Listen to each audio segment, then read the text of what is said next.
प्रिय बच्चों, कक्षा 12 के रसायन विज्ञान के क्लास में आपका स्वागत है। हम लोग अध्ययन कर रहे थे कोलाइडी अवस्था या कोलाइडी निकाय के बारे में। कोलाइडी निकाय में मुख्य रूप से होते हैं साल, जो हम लोगों के लिए अत्यंत उपयोगी हैं, उनको कहते हैं साल। साल में क्या होता है? साल में परिक्षेपण माध्यम क्या होता है? द्रव। परिक्षेपण माध्यम क्या होता है? द्रव, लिक्विड। अपरीक्षित प्रावस्था हो। परीक्षित प्रावस्था क्या होती है? सॉलिड ठोस।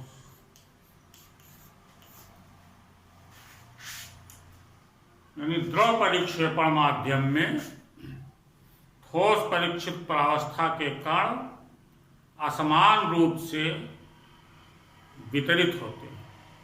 कोलाइडी निकाय एक विषमांगी निकाय है। इसकी दो प्रावस्थाएं होती हैं। एक द्रव प्रावस्था अगर साल है जो, तो परिक्षेपण माध्यम कहलाती है, अधिक मात्रा में होती है। और परीक्षित प्रावस्था जो कम मात्रा में होती है, उसको दूसरा परीक्षित प्रावस्था। अगर इस प्रकार की कंडीशन है कि परिक्षेपण माध्यम द्रव है और परिक्षेपण माध्यम ठोस है, तो उसको कहते हैं साल। क्या कहते हैं? साल। जैसे आपने पायस का नाम सुना होगा, दोनों द्रव हो जाए, द्रव में द्रव का कोलाइडी विलय, वो पायस होता है। हम लोगों का दूध क्या है? पायस।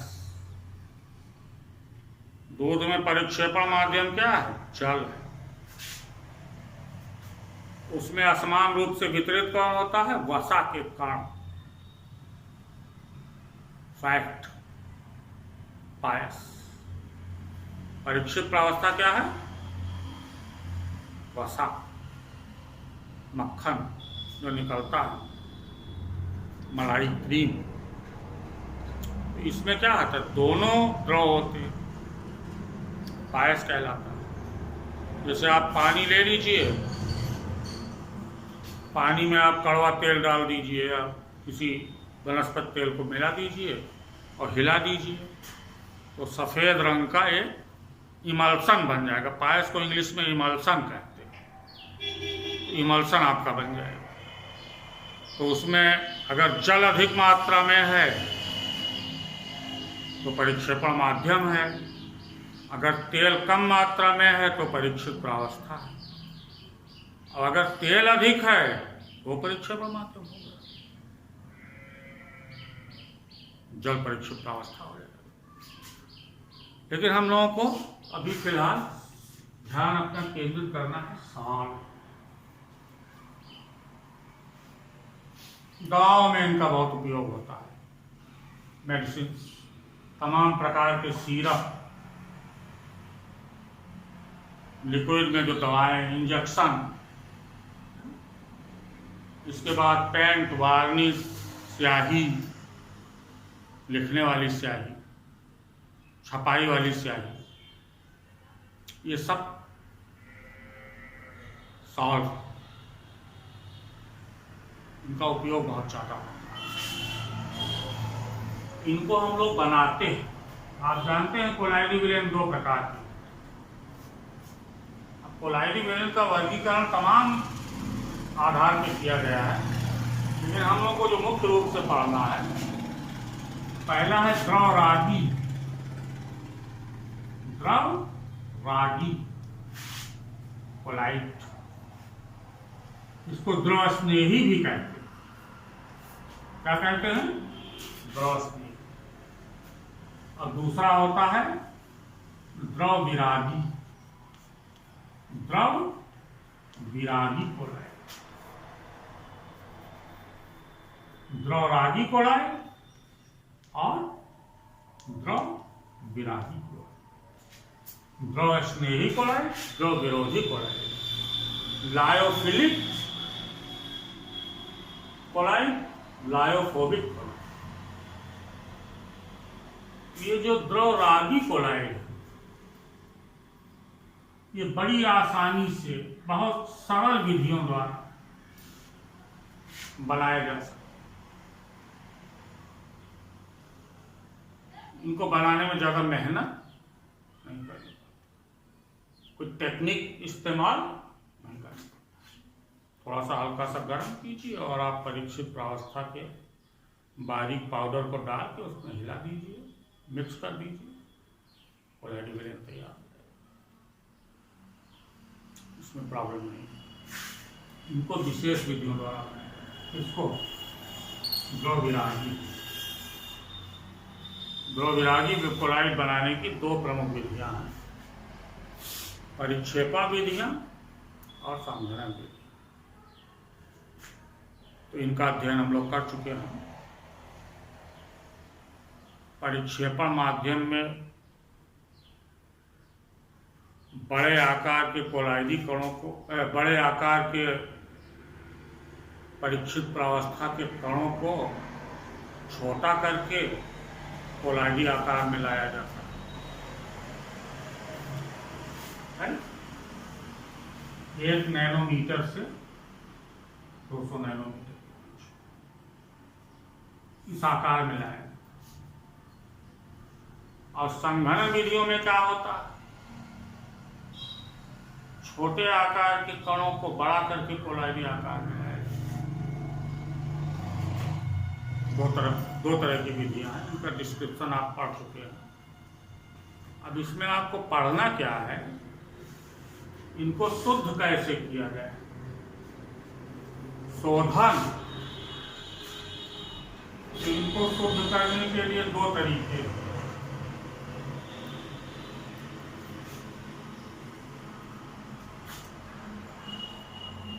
इनको शुद्ध करने के दो तरीके, क्योंकि कोलाइडी विलेन में बनाते समय 3 प्रकार के कण आ जाते हैं। एक वास्तविक विलयन वाले कण, जो कि प्राय विद्युत अपघट्य के आयन होते हैं, वो आकार में बहुत छोटे होते हैं। कोलाइडी कणों की तुलना में आकार में बहुत छोटे होते हैं। दूसरे होते हैं कोलाइडी कण, उनको तो ठीक है, उनका रहना बहुत अच्छा है। कोलाइडी विलयन में कोलाइडी आकार के कण होने चाहिए। और तीसरे आ जाते हैं निलंबन के कण, जो कोलाइडी कणों से बड़े आकार के होते हैं। तो ये 3 प्रकार की, मतलब साइज के आधार पर 3 प्रकार के कण कोलाइडी विलयन बनाते समय प्राप्त होते हैं। वो चाहे जिस विधि से आप बनाए, वो रहेंगे तीनों उसमें। तो अब इनको कैसे शुद्ध किया जाए, इसका तरीका आपको जानना है। पहले बड़े वालों को शुद्ध करना है। कोलाइडी विलयन को फिल्टर पेपर से छान दीजिए, तो निलंबन की अशुद्धियाँ, बड़े आकार वाले कणों की निलंबन की जो अशुद्धियाँ हैं, वो ऑटोमेटिकली दूर हो जाएंगी, ऊपर रह जाएंगी। कोलाइडी कण और वास्तविक विलयन वाले छोटे छोटे कण वो नीचे चले जाएंगे। ये एक समस्या खत्म हो गई।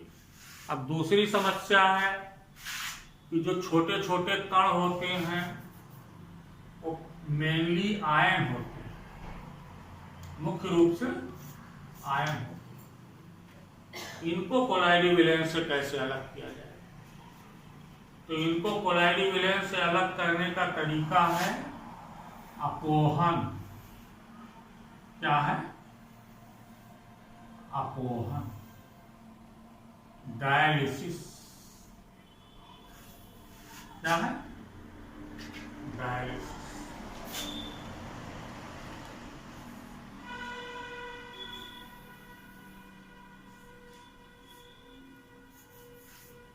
छोटे आकार के कणों को शुद्ध करने के लिए किस विधि का प्रयोग किया जाता है? अपोहन विधि।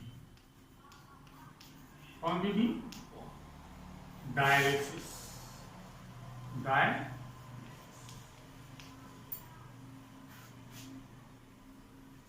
अब इसमें क्या किया जाता है आप देखिए।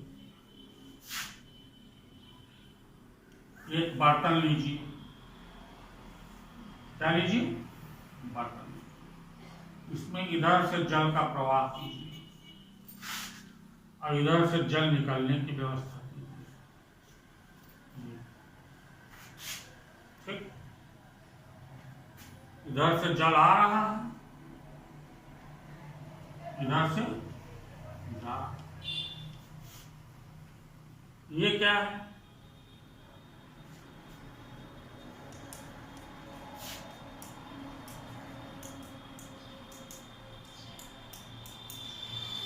ये है चर्मपत्र झिल्ली की थैली। चर्मपत्र झिल्ली की थैली।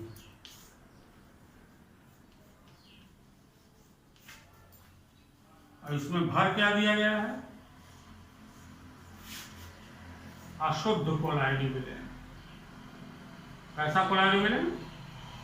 अशुद्ध कोलाइडी विलयन।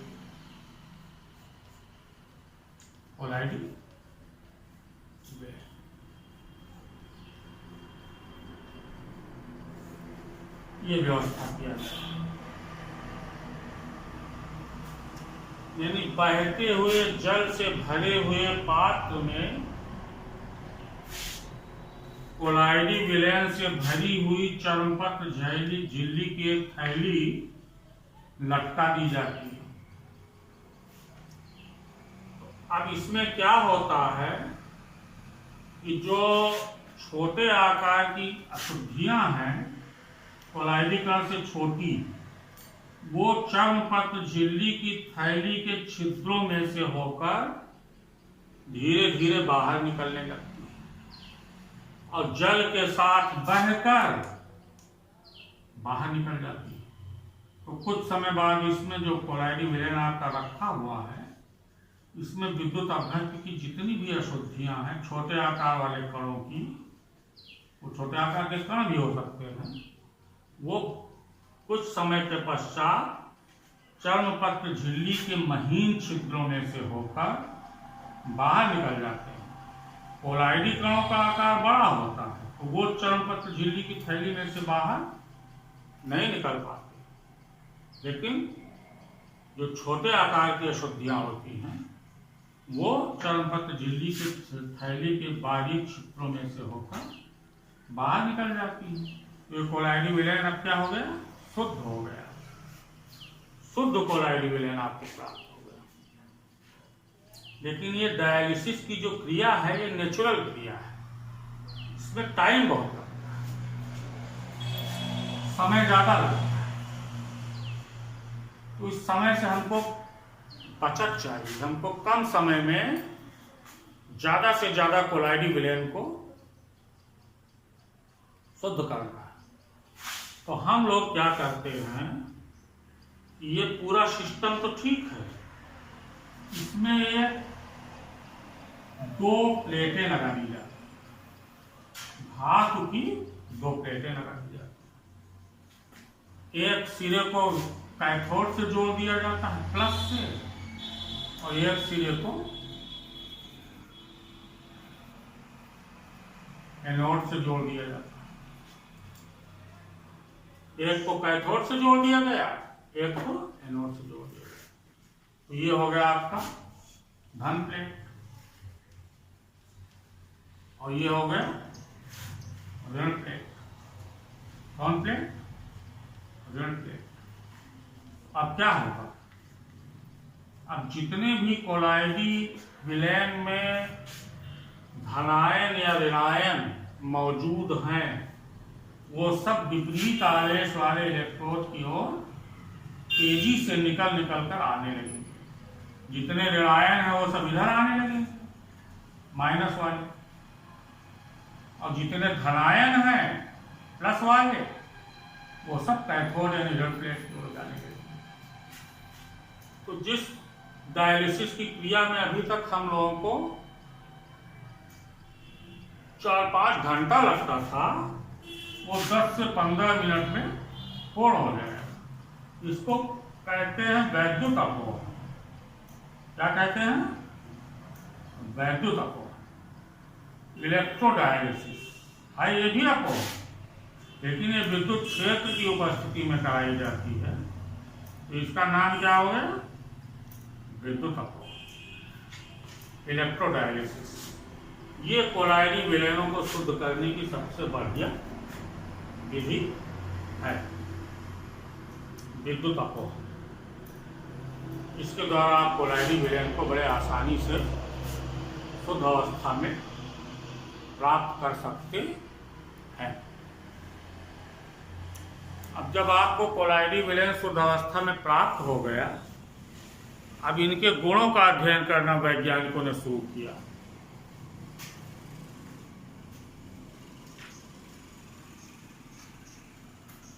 कोलाइडी विलयनों के गुणों का अध्ययन करना वैज्ञानिकों ने प्रारंभ किया। तो क्या देखा इन्होंने? कोलाइडों के गुण। पहले आप देखिए अणुसंख्य गुण। कौन गुण? अणुसंख्य गुण। अणुसंख्य गुण, कॉलिगेटिव प्रॉपर्टी, यानी विलयन में साल में परीक्षित प्रावस्था के कणों की संख्या के घटने बढ़ने से जिन गुणों में परिवर्तन होता है, अधिक या कम, उनको अणुसंख्य गुणधर्म कहते हैं। इसमें पहला आपको पढ़ना है प्रकाशिक गुण। कौन गुण? प्रकाशिक गुण। प्रकाशिक ऑप्टिकल प्रॉपर्टी। ऑप्टिकल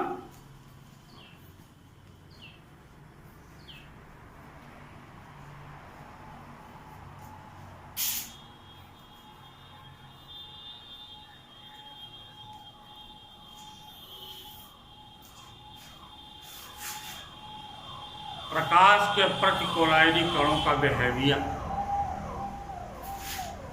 इसका अध्ययन किया था एक वैज्ञानिक टिंडल। कौन था? टिंडल। इसको कहते हैं टिंडल प्रभाव।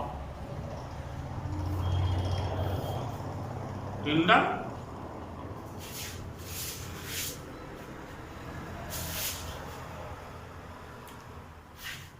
अब एक प्रयोग किया टिंडल ने। इन्होंने एक पात्र में वास्तविक विलयन लिया, जैसे नमक और चीनी का विलयन लिया, और उस पात्र को अंधेरे में रखा और उसमें उत्तल लेंस से फोकस करके प्रकाश किरण पुंज को प्रवाहित किया। तो वो प्रकाश किरण पुंज उस विलयन को पार करती हुई उस तरफ निकल गई और दूसरी तरफ दीवार पे उसका प्रकाश दिखाई दिया। बीच में किरण का मार्ग अदीप्त था, यानी बीच रास्ते में कहीं किसी प्रकार की रोशनी या चमक दिखाई नहीं पड़ी। तो ये तो वास्तविक विलयन के लिए हुआ। अब टिंडल ने लिया कोलाइडी विलयन। कौन सा विलयन? कोलाइडी विलयन लिया। कोलाइडी विलयन लेकर और उस बर्तन को इन्होंने अंधेरे में कोलाइडी विलयन और प्रकाश किरण पुंज को प्रवाहित किया उत्तल लेंस की सहायता से फोकस करके। इस कोलाइडी विलयन के अंदर इन्होंने प्रवाहित किया। तो उन्होंने देखा कि विलयन के अंदर एक चमकदार, विलयन के अंदर एक चमकदार शंकु जैसी रचना प्राप्त हुई। तेज चमकदार शंख जैसी रचना।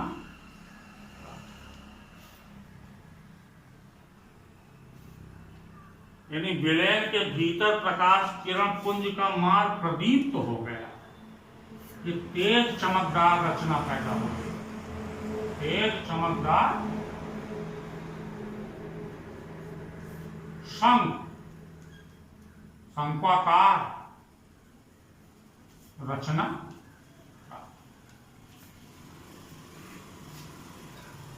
विलयन के अंदर इसको कहते हैं पिंडल शंख। क्या कहते हैं? पिंडल शंख।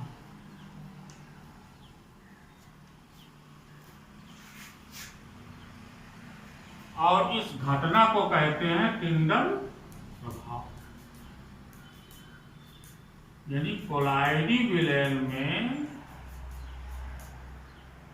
प्रकाश किरण पुंज के मार्ग का प्रदीप्त होना पिंडल प्रभाव कहलाता है।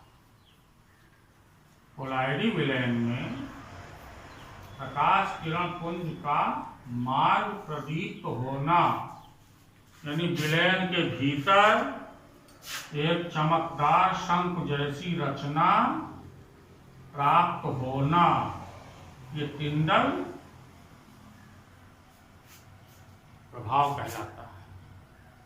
और इस घटना को, इस शंख को पिंडल शंख कहते हैं।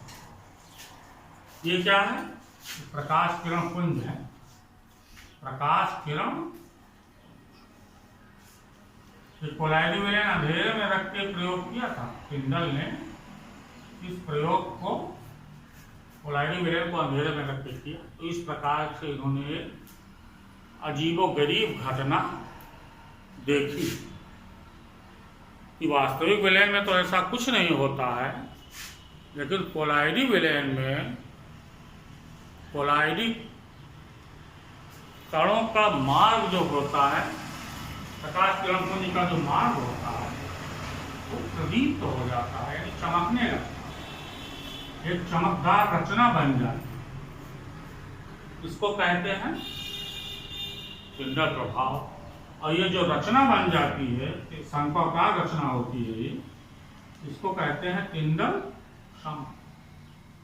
पिंडल शंख है। तो ये आपको जानना तो पहला प्रकाशिक गुण है कोलाइडी विलयनों का प्रकाशक। अब प्रश्न यह है कि कारण क्या है, रीजन क्या है पिंडल प्रभाव का कारण।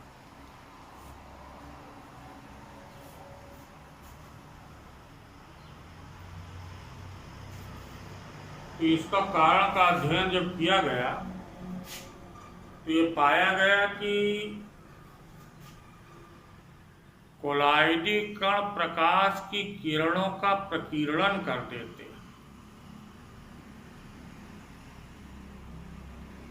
यानी जब प्रकाश की किरणें कोलाइडी कणों से टकराती हैं तो वो बिखर जाती हैं। प्रकाश की किरणों का बिखरना ही प्रकीर्णन कहलाता है।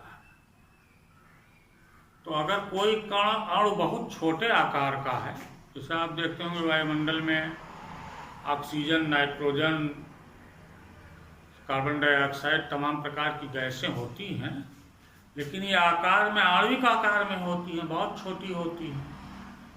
तो प्रकाश की किरणों का ये प्रकीर्णन नहीं कर पाती। हाँ, अगर वायुमंडल में धूल के कण हैं, आर्द्रता, ह्यूमिडिटी ज़्यादा है, तब क्या होता है, प्रकाश की किरणों का प्रकीर्णन धूल के कणों से हो जाता है, क्योंकि धूल के आकार, कणों का आकार बड़ा हो। तो कोलाइडी कणों का आकार भी बड़ा होता है, बहुत बड़ा तो नहीं होता है। 10⁻⁴ सेमी से 10⁻⁷ सेमी का रेंज होता है इनके कणों का व्यास, लेकिन उतना पर्याप्त है प्रकाश की किरणों का प्रकीर्णन करने के लिए। तो जब प्रकाश की किरणें प्रकीर्णित हो जाती हैं तब क्या होता है, इनका बिखराव हो जाता है और कोलाइडी विलेन में एक चमकदार संरचना बन जाती है। उसी को हम लोग टिंडल शंकु कहते हैं और इस घटना को टिंडल प्रभाव, ये आपको जानना है।